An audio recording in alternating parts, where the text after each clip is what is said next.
योगिता जी ने 4 प्रश्न पूछे थे मुझसे मेल करके, जिसमें से मैंने एक प्रश्न का उत्तर दिया था।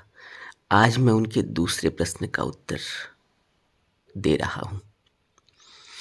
योगिता जी कहती हैं कि जब भी मैं ध्यान करने बैठती हूँ तो मैं लगभग 1 से 1.5 घंटे तक ही बैठ पाती हूँ और ध्यान के दौरान थोड़ी देर बाद मुझे अपने शरीर का बोध नहीं रहता। सांस बहुत धीमी हो जाती है, आसपास की आवाज़ें साफ-साफ सुनाई देती हैं। कभी-कभी मेरा सिर ऊपर की ओर उठने लगता है और कई बार शरीर में हल्कापन या बाहरपन आउटर फीलिंग महसूस होती है। क्या यह मैं नींद की अवस्था में चली जाती हूँ? यह कैसी स्थिति है? यह ध्यान की अच्छी अवस्था है, क्योंकि आपने कभी अनुभव किया होगा रोज़मर्रा की ज़िंदगी में कि अगर आप बहुत शोर-शराब वाले इलाके में हैं, जहाँ खूब म्यूज़िक बज रहा है, या आप ऐसी जगह हैं, कारखाने में हैं, जहाँ खूब आवाज़ है, आपको कुछ भी सुनाई नहीं पड़ता बाहर का, और उस शोर-शराबे में न तो आपकी आवाज़ कोई सुनता, न आप कोई और दूसरी आवाज़ सुन पाती हैं, चाहे कोई कितनी ही ज़ोर से बोले। मनुष्य की साधारण अवस्था इसी तरह से है, जिसको बुद्ध बेहोशी की अवस्था कहते हैं। हम सब की अवस्था ऐसी ही है कि जैसे हम बहुत ज़्यादा शोर-शराबे वाले इलाके में अपना जीवन बिताते हो। लेकिन जब हम उस शोर से बाहर निकलते हैं, अचानक हम बिल्कुल शांत हो जाते हैं। आपने कभी और एक बात महसूस की होगी, अगर आपने कभी किसी पहाड़ी इलाके में दौरा किया हो, आप गाड़ी के अंदर हैं, आपको कुछ भी बाहर का महसूस नहीं होता, और जैसे-जैसे एल्टीट्यूड बढ़ता जाता है, आपके कान बंद होने लगते हैं। ऐसा लगता है कि कान बंद हो गए, बाहर का कुछ नहीं सुनाई नहीं पड़ता, और आप जैसे ही गाड़ी से निकलते हैं, इतना सन्नाटा आपको महसूस होता है कि अगर कहीं कोई चिड़िया बोल रही है या कहीं कोई पत्ता हिल भी रहा है, हवा चल रही है हल्की-हल्की, वो आपको महसूस होने लगेगी। कहने का अर्थ यह है कि ध्यान की बहुत अच्छी साधना करने के बाद एक ऐसी अवस्था आती है जब मनुष्य बिल्कुल ही शांत हो जाता है। थोड़ी देर में,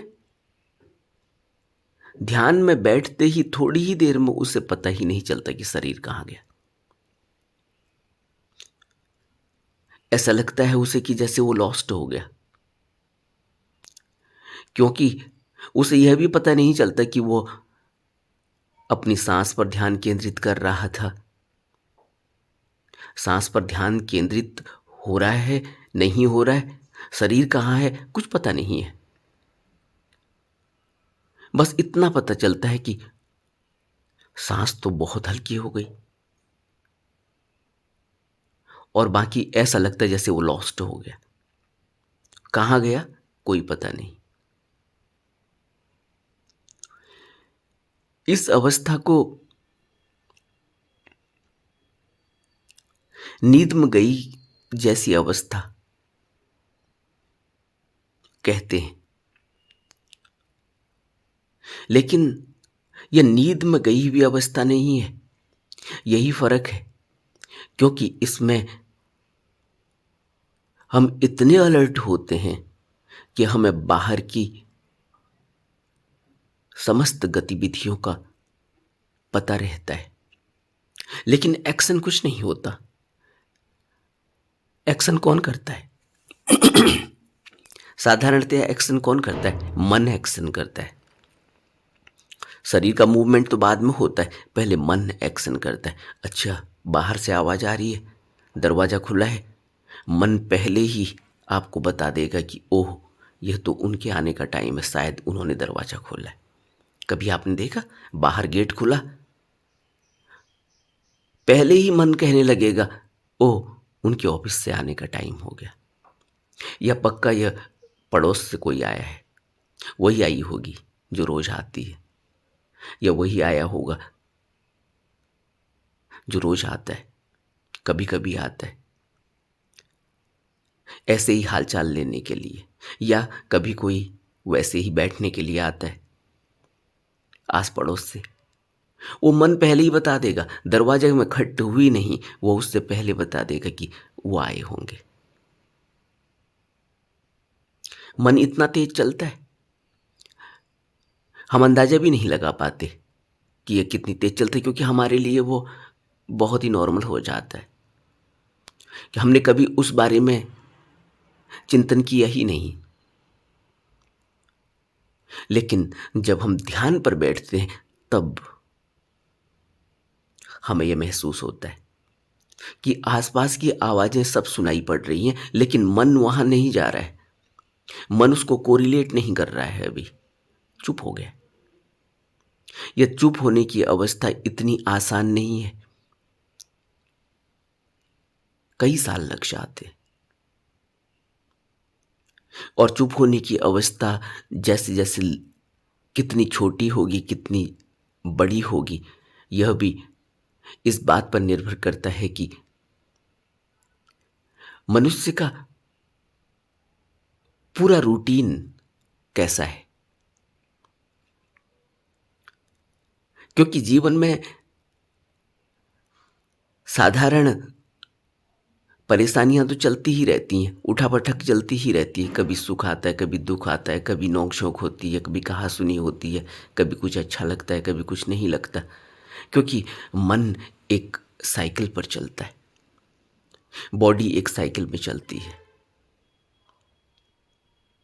स्त्रियां जानती हैं, पुरुष के भी इसी तरह से साइकिल होते हैं, सभी के होते हैं, बच्चों के भी अपने साइकिल है। मन की अवस्थाएं हैं, वो पल प्रतिपल बदलती रहती हैं। लेकिन ध्यानी व्यक्ति जब इस अवस्था में आता है तब उसका जीवन एक साधारण व्यक्ति का सा जीवन नहीं रहता। दिखता तो साधारण व्यक्ति की ही तरह है, वो अभी होता तो साधारण व्यक्ति है, लेकिन साधारण व्यक्ति की तरह उसके जीवन में अब इतना ओहा-पोह नहीं, इतना भटकाव नहीं, इतनी उथल पुथल नहीं। वो लेता है साधारण तरीके से, जीवन को लेता है। वो इतना हाइपर नहीं हो जाता कि अब बस जीवन गया। छोटी सी कोई घटना घटी, बच्चे को थोड़ी सी चोट लग गई, उसे लगता है कि बस अब पता नहीं क्या हो गया। जैसे जैसे मन थिर होता है, यह थिर होता भी तभी है जब विकार धीरे धीरे दबने लगते हैं, क्षीण होने लगते हैं, उनकी मार कम होने लगती है। यही तो होता है, बच्चे को कांटा चुभ जाए, कितना मन में वेग जाग जाता है, एक माँ के, बाप के, या दादा दादी के, या घर में जो कोई और सदस्य रह रहे। लेकिन एक ध्यानी व्यक्ति जब देखता है कांटा चुभा है, उसमें इतनी परेशानी की बात नहीं है, वो ठीक हो जाएगा। ठीक है, अभी बच्चा रो रहा है, लेकिन इतनी बड़ी बात नहीं कि उसके लिए पूरा आसमान सर पर उठा लो। क्योंकि ध्यानी व्यक्ति के विकार क्षीण होने लगे, उनमें शून्यता आने लगी है। वो मोह को अब देख रहा है, समझ रहा है, वो क्रोध को अब देख रहा है, समझ रहा है। इसीलिए तो निरंतर अभ्यास की आवश्यकता है, और लंबे अभ्यास की आवश्यकता है। ऐसा नहीं कि कितने घंटे में हो जाएगा, कितने दिन में हो जाएगा, कितने सालों में हो जाएगा। जैसे हमेशा ही कहा जाता है कि हम यहाँ पटक दिए गए हैं, अब हमें यह जीवन जीना है। हम हंसकर जिए या रोकर जिए, और हम यहाँ पटक दिए गए हैं, किसी ने हमें जबरदस्ती पटका भी नहीं है। यह हमारे ही कर्म है, हमारे ही संस्कार हैं। और जिस भी अवस्था में हमें पटका गया है, ऐसा नहीं है कि हमारे ऊपर कोई पार्शियलिटी की गई है कि हमको ऐसी जगह क्यों पटका तो दूसरे को अच्छी जगह क्यों पटका, या दूसरे को और गलत और नीचे जगह क्यों पटका। कोई बच्चा सुबह सुबह 4 बजे उठकर कूड़े का बोरा उठाकर कूड़ा बीनने चला जाता है, वहीं 4 बजे एक बच्चा दूसरा सोया हुआ है, उसे 5 बजे उठना है, अलार्म लगा हुआ है, माँ उठाएगी, उठो चलो स्कूल जाना है, ब्रश करो। क्या पार्शियलिटी है? कोई पार्शियलिटी नहीं है, हमारा ही कर्म है, हमारा ही संस्कार है। लेकिन अब वह जो बच्चा 4 बजे 4:30 बजे उठकर चला गया है कूड़ा बीनने के लिए, क्योंकि उसे तो सिर्फ इतना ही लालच है कि किसी तरह से आज पेट भर जाए, कुछ अच्छा मिल जाए कूड़े में, जिससे आज उसका दिन बीत जाए, कुछ अच्छा खाने को मिल जाए। तो हम क्या समझ पाएंगे? अब इस छोटे से बच्चे को और इसके अलावा कोई इसकी आस नहीं है। दूसरा बच्चा है, वो स्कूल जाएगा, उसने होमवर्क किया है, उसे लगता है कि आज उसे स्टार मिलने वाला है, आज उसके लिए क्लैपिंग होगी क्लास में, या किसी का बर्थडे होने वाला है, उसे लगे उसको आज पूरा उसका दिमाग वहाँ लगा हुआ है कि आज चॉकलेट बांटी जाएगी, तो आज केक कटेगा, आज सभी बच्चों के साथ सेलिब्रेशन होगा, आज उसने स्कूल की ड्रेस नहीं पहननी, ताकि पता चले कि यह बर्थडे बॉय है। सब अपनी अपनी अवस्था लेकर आए हुए हैं, अपने अपने कर्म और संस्कार लेकर आए हुए हैं। लेकिन ध्यानी व्यक्ति जब अपने आप को यहाँ से बाहर खींचता है ध्यान के जरिए, निरंतर अभ्यास के जरिए, तो यह अवस्था आती है जब उसे शरीर का होश ही नहीं रहता। थोड़ी देर बाद ही शरीर पता ही नहीं चलता कहाँ गया, मन पता ही नहीं चलता कहाँ गया।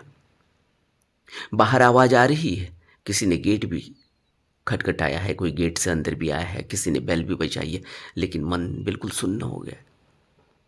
इसको सुन्न शब्द इस्तेमाल किया संतों ने, बुद्धों ने, सुन्न समाधि शब्द का इस्तेमाल किया। यह जो सुन्नता है, अभी तो हमारी सुन्नता बहुत थोड़े समय के लिए होती है और बहुत उथली है, बहुत हल्की है।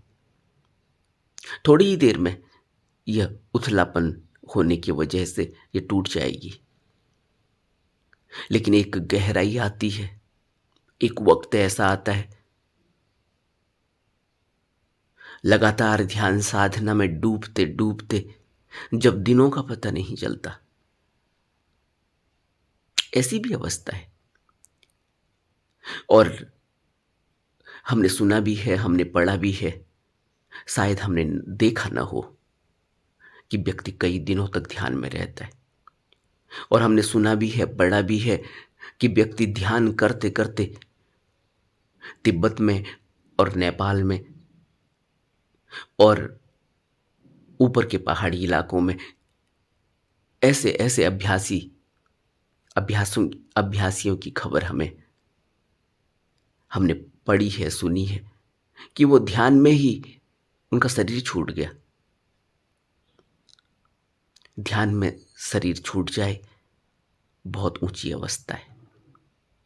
सत्संग में शरीर छूट जाए बहुत ऊंची अवस्था है। निर्वाण हो गया, मुक्त हो गए, क्योंकि संसार में ही शरीर छूटता है। संसारी मन संसार में ही घूमते रहता है, इच्छा वासनाओं और तृष्णाओं में ही उसका दम निकल जाता है, फिर वो यहीं भटकता है। क्योंकि संस्कार जहां आसा तहां वासा, अंत में जहां भी आस अटक जाती है, और अटकती ही है। संसारी व्यक्ति का दुख यही तो है, उसकी आस वहीं अटकी हुई है, पोते में अटकी है तो, और बहू में अटकी है तो बच्चों में अटकी है, कारोबार में अटकी है, पैसा पाई में अटकी है, धन में अटकी है, प्रॉपर्टी में अटकी है। क्योंकि पूरी जिंदगी उसका मन वहीं घूमा हुआ है, यहाँ जोड़ लूँ, यहाँ बना लूँ, यह कर लूँ, बच्चों के लिए वह कर दूँ। माँ बाप क्या करते हैं बच्चों के लिए, और हर माँ बाप का एक ही तो उद्देश्य है, किसी तरह से सुख शांति मिले, हमको भी मिले, बच्चों को भी मिले, हमारे बच्चे सुखी हो जाएं, हमें अंत समय में सुख मिले। लेकिन सुख मिलता कहाँ है? तभी तो बुद्ध कह रहे हैं कि सुख है ही नहीं तो मिलेगा कहाँ से? जब संसार में दुख ही है तो सुख मिलेगा कहाँ से? जिसको हम सुख सोच रहे हैं वही वह फिर दुख में ही बदल जाता है। हम ही तो सोच रहे हैं कि सुख है, लेकिन सुख होता कहाँ है? क्षण भर के लिए सुख होता है, क्षण भर बाद फिर वही सुख जो था वो उसमें से दुख की पोंगरें निकल आती है, और धीरे धीरे पता ही नहीं चलता क्या सुख है, क्या दुख है। हमने सुख समझा था और वो दुख की पोंगरें निकल आई, धीरे धीरे उसमें से कलियां फूटने लगी हैं, अलग अलग टहनियां निकलने लगी हैं, और वो अलग अलग टहनियां फिर सताती हैं और हमारे ही सर पर आकर खड़ी हो जाती हैं, और अंत में फिर हम उनसे बचने के उपाय खोजते हैं। अंत में फिर हम सोचते हैं कि ठीक हो जाए सब कुछ। बस इसी ऊहापोह में हमारा जीवन चला जाता है, हमारा मन वहीं घूमता रहता है। उसमें कभी उसका कभी उत्थान नहीं हुआ, उसमें कभी चेतना, वह शुद्ध चेतना नहीं आ पाई। क्योंकि शुद्ध चेतना से पहले तो मन को साफ करना होता है। यह मन में लगी हुई कालिक, ये तृष्णा, वासनाएं चिपकी हुई हैं इस मन में, तभी तो चित्तानुपश्यना में हम देखते हैं कि कौन से धर्म लगे हुए। धर्मानुपश्यना में हम यही तो देखते हैं कि कब कौन सा धर्म जगा है। तभी तो पता चलता है कि शुद्ध चेतना क्या होती है, तभी तो पता चलता है कि सांसारिक चेतना क्या होती है।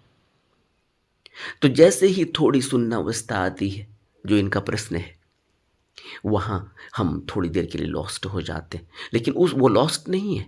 लॉस्ट शरीर से पता चल रहा है, लॉस्ट मन से पता चल रहा है, लेकिन मन एक्टिव है, शून्य है, बाहर सब पता चल रहा है, लेकिन अब वो कुछ विचार नहीं कर पा रहा है। यह सुनना अवस्था है, लेकिन क्षणिक सुन्नता है। अभी अभी इसमें गहराई नहीं आई, अभी इसमें वह पैनापन नहीं आया, अभी इसमें वह मजबूती नहीं आई। इसीलिए निरंतर ध्यान की आवश्यकता होती है। जो इन्होंने कहा है कि सांस बहुत धीमी हो जाती है, आसपास की आवाजें सुनाई देने लगती हैं, लेकिन शरीर का बोध नहीं रहता। और एक बात इन्होंने इसमें आगे जोड़ी है कि मेरा सिर कभी कभी ऊपर की ओर उठने लगता है। यही ऊर्जा है। जब ऊर्जा का स्वभाव है नीचे से ऊपर की ओर उठना। जैसे जब आग जलती है तो ऊपर की ओर उठती है, धुआं ऊपर की ओर उठता है, ऊर्जा ऊपर की ओर उठती है। कोई पेड़, कोई बीज अंकुरित होता है, ऊपर की ओर उठता है। यह ऊपर उठना ऊर्जा का स्वभाव है। इसीलिए जब कभी भी हम ध्यान पर बैठेंगे तो ऊर्जा ऊपर को उठती हुई महसूस होगी। कभी रीढ़ की हड्डी से सरकती हुई महसूस होगी, कभी हमारी नाभि से ऊपर को सरकती हुई महसूस होगी, कभी हमारे हृदय चक्र से ऊपर उठती हुई महसूस होगी, कभी हमारे आज्ञा चक्र से ऊपर उठती हुई महसूस होगी। यहाँ भारीपन होगा, खिंचाव होगा, सर ऊपर की ओर उठता हुआ महसूस होगा। यह सब होगा। यह सब ऊर्जा खींच रही है, ऊपर की तरफ खींच रही है। अभी हम बोझ में दबे हुए हैं, नीचे दबे हुए हैं। अभी हमारी स्थिति ऐसी ही है जैसे एक सुई को ऊपर से पत्थर से दबा दिया गया हो और हम चुंबक उसके ऊपर घुमा रहे हो। अब चुंबक क्या करेगा? लेकिन जैसे ही उस बोझे को हम कम कर दें, उस प्रेशर को कम कर दें सुई के ऊपर से, तो वो सुई हिलने लगती है। और प्रेशर कम कर दें, सुई और हिलने लगेगी, और प्रेशर कम कर दें, सुई हिलने लगेगी। और जैसे जैसे हल्कापन होता चला जाएगा वैसे ही सुई ऊपर चुंबक की तरफ खींचने लगेगी। बिल्कुल यही होता है। और जैसे जैसे ये ऊपर अपने से नहीं होगा। हम अगर यह सोचें कि यह तो बड़ा आसान है, यह आसान तो समझाने के लिए बताया गया है उदाहरण के जरिए, लेकिन यहाँ जो पूरा खेल है, ये जो इतना प्रेशर इस सुई पर पड़ा है, हम पर भी इसी तरह से प्रेशर पड़ा है। तृष्णाओं का, वासनाओं का, कामनाओं का, हमारे संस्कारों का, हमारे संचित कर्मों का, हमारे प्रारब्ध कर्मों का, हमारे वर्तमान में किए गए कर्मों का। 3 प्रकार के कर्म ज्ञानियों ने हमें बताए। संचित, जो किए गए हैं और संचित हैं कहीं स्टोर, विपाक कहा जाता है। फिर प्रारब्ध हैं, जिनकी वजह से अभी हम जीवन भोग रहे हैं। और फिर वर्तमान में उस पीछे लीक जो भी संस्कारों की है उस पर यह एक आगे को रास्ता बनता चला जाता है। बिल्कुल बेहोशी का जीवन, यही तो बेहोशी का जीवन है। जब होश जगता है तभी तो गुरु की आवश्यकता है, तभी तो ध्यान की आवश्यकता है, तभी तो कोई विधि चाहिए, वो टेक्निक चाहिए। और वो टेक्निक कौन देगा? पूरा बुद्ध दे सकता है, पूरा गुरु दे सकता है, जो बिल्कुल साफ हो गया, शुद्ध चेतन अवस्था जिसकी हो गई है, उसी को हम बुद्धत्व कहते हैं, उसी को हम बुद्ध कहते हैं, उसी को हम सद्गुरु कहते हैं, सत्पुरुष कहते हैं। वह हमें टेक्निक देता है।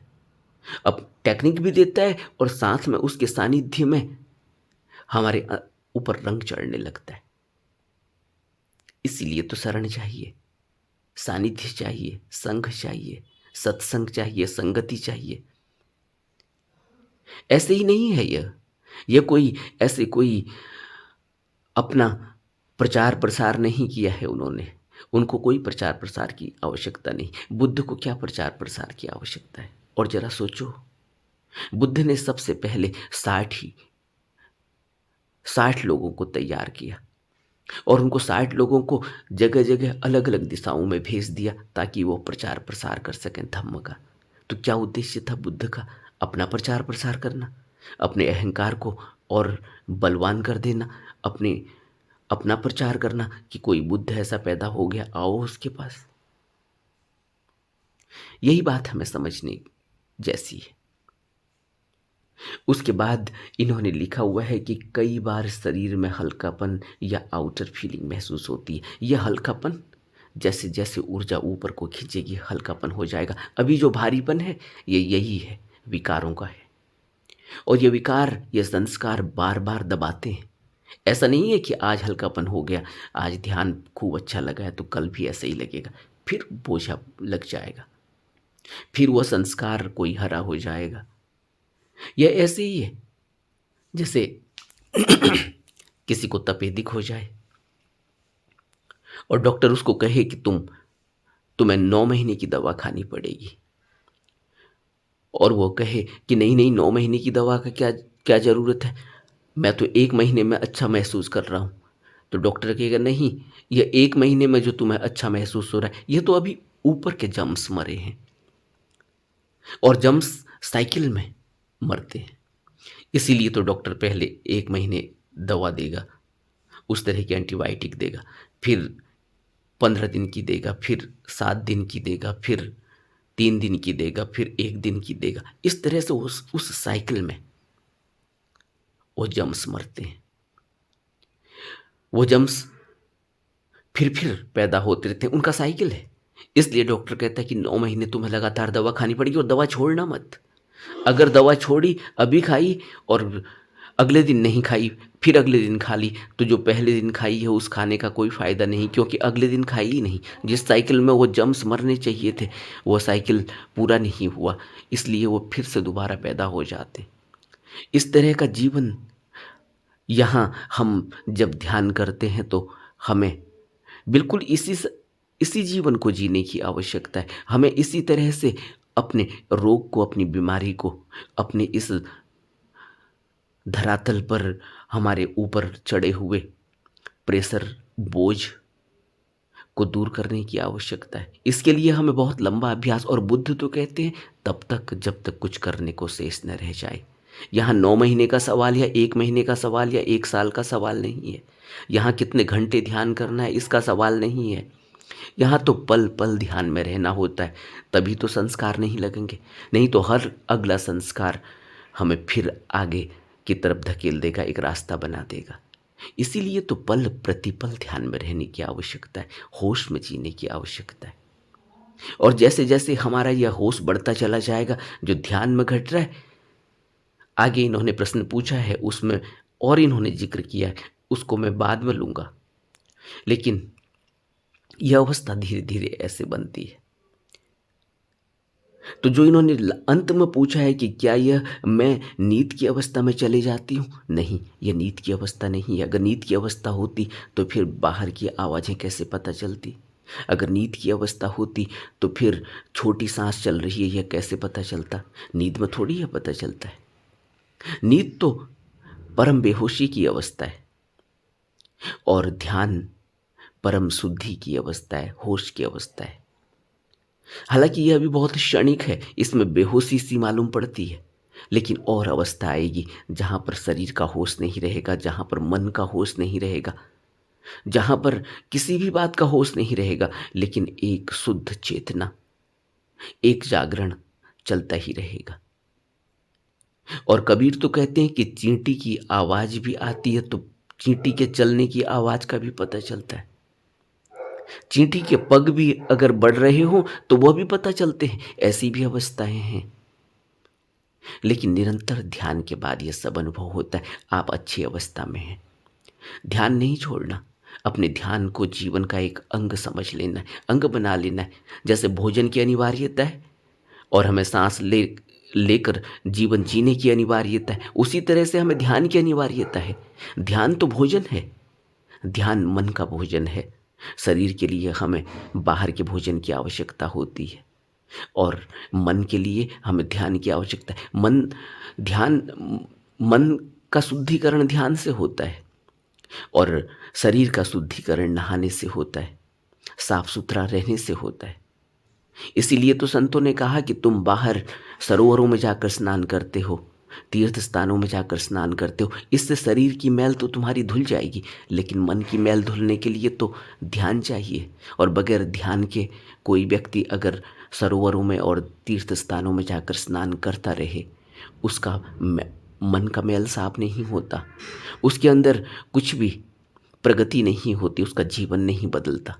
इसीलिए तो तुमने देखा होगा तीर्थ स्थानों में लोग पूरी जिंदगी बिता देते हैं, वहीं रहते हैं, वहीं पंडित बनकर रह रहे हैं, वहीं पूजा पाठ कर रहे हैं, वहीं लोगों को अच्छी शिक्षा दे रहे हैं, लेकिन उनके अंदर ध्यान की वो खुशबू नहीं आती। क्यों? क्योंकि वह बाहरी कर्मकांड, बाहरी रीति रिवाज में उलझे हुए हैं। इसीलिए संतों ने, बुद्धों ने इसका विरोध किया। कबीर ने कितना विरोध किया, बुद्ध ने कितना विरोध किया। अगर हम बुद्ध के उपदेशों को सुने तो उसमें इस बात का जिक्र है, और सभी ने किया, सिर्फ बुद्ध और कबीर की ही बात नहीं है, नानक ने बहुत विरोध किया। अगर हम उपदेशों को ध्यान से पढ़ें तो हम पाएंगे कि कोई भी बुद्ध पुरुष बाहरी मान्यताएं, कर्मकांड, रीति रिवाज को इसीलिए खारिज कर देता है क्योंकि उससे हमारे संस्कार, हमारा जीवन, हमारा उत्थान नहीं होता, उससे हम निर्वाण पथ तक नहीं पहुंच पाते। निर्वाण तक पहुंचने के लिए तो हमें आंतरिक अवस्था से गुजरना होगा, आंतरिक मंडलों से गुजरना होगा, आंतरिक रास्ता बनाना होगा। और वह अपने ही अंदर जाकर होने वाला है, वो कहीं भी बाहर जाकर नहीं होने वाला। बाहर से सहारा लिया जाता है, इसी तरह से जैसे हम घर की सुरक्षा के लिए बाहर फेंसिंग करते हैं। लेकिन सिर्फ बाहर फेंसिंग करने से हम सुरक्षित कैसे महसूस होंगे? अगर सोचो, एक आदमी बिल्कुल ही लापरवाह हो, उसका गैस स्टोव जला रहता हो, उसकी लाइट जली रहती हो, उसका बिजली के तार सब खुले पड़े हों, स्पार्किंग चलती रहती हो, खतरा बना हुआ है, और वह आदमी बाहर से अपने घर के बाहर सुरक्षा करे। उसने बड़ी बड़ी दीवारें लगाई हैं, उसने सुरक्षा गार्ड वहां बैठाए हुए हैं, कोई परिंदा भी उसके घर में पर नहीं मार सकता। लेकिन आंतरिक अवस्था उसकी क्या है? उसका गैस स्टोव खुला रहता है, वो इतना लापरवाह है, सो जाता है और स्पार्किंग हो रही है, घर में बिजली के तारें सब नंगी खुली पड़ी हैं। वो व्यक्ति किसी दिन भी दुर्घटना का शिकार हो जाएगा, और होना ही है। कब तक बचेगा? लेकिन बाहरी तौर पर अगर बाहर से उसको देखो, उसके घर को, तो ऐसा लगता है कि ये आदमी कितना सुरक्षित है। ऐसे ही हमारा जीवन चला जाता है।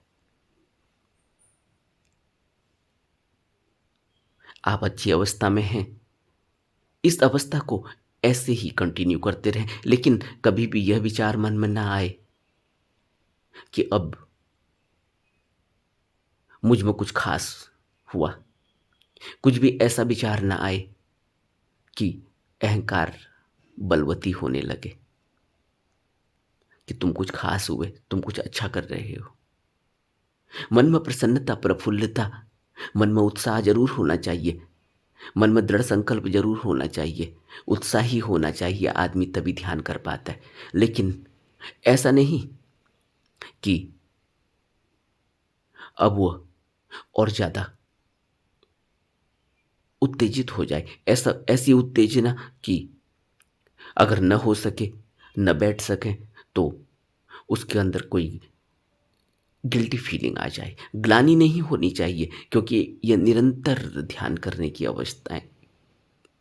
अवस्था में हमें जाना है। कभी होगा ध्यान, कभी नहीं होगा, क्योंकि शरीर की, जैसे मैंने कहा कि शरीर की अपनी स्थितियां हैं। शरीर बाहरी वातावरण पर निर्भर करता है। मन बाहरी वातावरण का प्रभाव लेता है, क्योंकि हम अभी बिल्कुल कच्चे हैं, बेहोश हैं, इसलिए तो इन सब के प्रभावों की वजह से रोज ध्यान नहीं घटेगा। लेकिन हमें ध्यान को ऐसे ही समझना है जैसे यह हमारे मन के लिए, मन के शुद्धिकरण के लिए आवश्यक है, जैसे यह हमारे मन का भोजन है, जैसे यह हमारे शुद्ध चेतन अवस्था के लिए अति आवश्यक है, उसको बनाए रखने के लिए, उस अवस्था तक पहुंचने के लिए अति आवश्यक है। जैसे भोजन की आवश्यकता है शरीर को, वैसे ही हमें ध्यान की आवश्यकता है उस शुद्ध चेतन अवस्था तक पहुंचने के लिए।